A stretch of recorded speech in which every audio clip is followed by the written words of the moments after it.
आप भारतीय संस्कृति में पली बड़ी हैं और आपके जो हस्बैंड हैं वो ऑस्ट्रियन। भाषा हो या फिर संस्कृति, ये दोनों ही बहुत अलग-अलग हैं। आप दोनों का मिलन कैसे हुआ? नृत्य के ज़रिए दोनों का मिलन हुआ। और वो उस समय यहाँ पोस्टेड थे, 70s की बात है। तो उन्होंने और उनको ज़रा ताज्जुब लगा कि जब मेरा इंट्रोडक्शन हुआ कि मतलब एज अ डांसर तो वो मेरा नाम उस ज़माने में काफ़ी था, लेकिन कि मैंने पढ़ाई में एमएससी फ़िज़िक्स किया है, पीएचडी किया है वगैरह, और कर रहे थे, और सर्विस में हूँ। तो फिर उनको ये कॉम्बिनेशन ज़रा अजीब व गरीब लगा। तो फिर वो एक कॉमन फ्रेंड से के ज़रिए फिर मुलाकात हुई।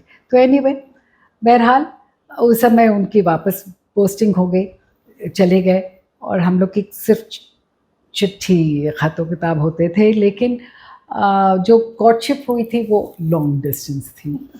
तो और बेसिकली जो आपका मेन क्वेश्चन है कि सांस्कृतिक डिफरेंसेस वगैरह, ठीक है, वो सफ़ेद है, मैं बहुत ही भूरे रंग की हूँ, सांवली हूँ, लेकिन ऊपर से काटिए तो खून तो एक ही है। अगर मुझे ये ताज्जुब लगा जब बेटे का कुछ बेटा बहुत बीमार था, मेरा खून उससे मिला ही नहीं, मेरे बेटे से नहीं मिला, जिसको मैंने ही पैदा किया है, मेरे हस्बैंड से मिला। तो अब क्या, किसका खून कहाँ किसको मिल जाए, जबकि मेरे ही कोख से जन्मा है, लेकिन मेरा खून नहीं मिला। और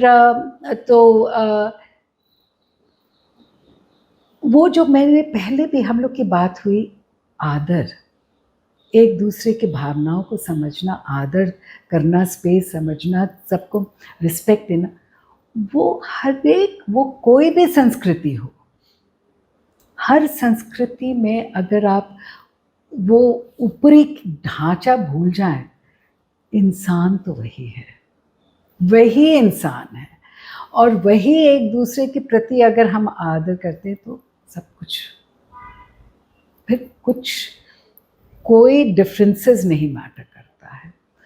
और मेरी मदर इन लॉ ऐसा था कि जैसे मेरी माँ हो, और मेरी माँ कहती थी कि भाई ये तो ज़्यादा, मतलब कि एक like an any Indian son in law हो, मतलब इस तरह से जैसे उनको समझ में आ गया कि यहाँ हम लोग बड़ों का पैर छूते हैं, वो सबका छूते थे पैर, दैट वे। अब तो वही कहने का मतलब है कि आपको मज़हब बदलने की ज़रूरत नहीं, क्योंकि कोई भी मज़हब कोई भी हो, आपको तो एक दूसरे इंसान और इंसानियत से मतलब है, मज़हब से क्या मतलब है?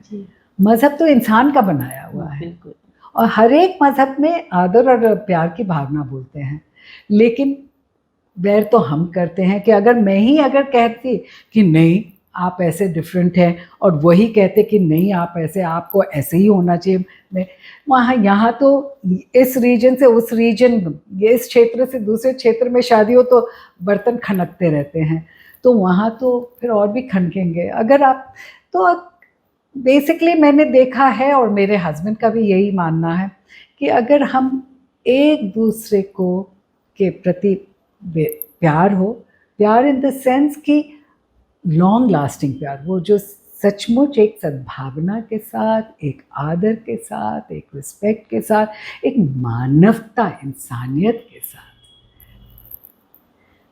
बहुत अच्छी बात कही कि अगर आपने किसी को अपना बनाना है तो मन से मन का जुड़ाव ज़रूरी है, वरना तो भेदभाव करने के लिए हज़ार आपको रीजंस मिलते हैं। देखिए ना, वो कबीर की एक कहानी है, वो एक का है ना कि जब मैं था तब हरि नहीं, अब हरि है तो मैं नहीं, प्रेम गली अति साकड़ी जामे दो न समाए। तो और हम जब प्यार की बात करते हैं, तो एक बांसुरी को देख लीजिए। बांसुरी एक बहुत ही सिंपल बांस की बनी हुई है, और लेकिन क्या प्योरिटी ऑफ नोट आती है, क्या शुद्धता है वो। और वो हम कृष्ण के वो हम उससे कि बांसुरी की धुन में अगर हम लीन हो जाए तो हम कृष्ण के नज़दीक हो जाए, वो ईश्वर के नज़दीक, वो एक रास्ता है। हम तो ये कहते हैं, हम तो यहाँ मानते हैं ये भक्ति मार्ग का है, ये हमारे और लेकिन आप वही देख लीजिए, मौलाना जलालुद्दीन रूमी ने वही बांसुरी के ऊपर 12वीं 13वीं शताब्दी में क्या लिखा है, उन्होंने भी वही लिखा है। विष्णु अज़ने चूँ क़ायत मी कुनद अज़ जुदाई हो शक़ायत मी कुनद सीना खाहिम शर शर अज़ फ़िराक़ गोए। कहने का मतलब फ़ारसी में है कि अगर बांसुरी की आवाज़ सुनिए, वो जो मेरे मन के दर्द है उसको दर्द को कह रही है। जैसे बांसुरी का दिल छिदा हुआ है, वैसे मेरा भी दिल छिदा हुआ है इस इश्तियाक में, ये डिज़ायर में कि मैं आपके करीब हो जाऊं, आपके साथ हो जाऊं। जिस तरह से हम रोज़ अपना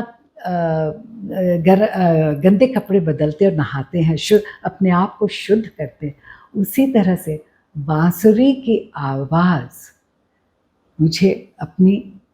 मुझे शुद्ध करती है।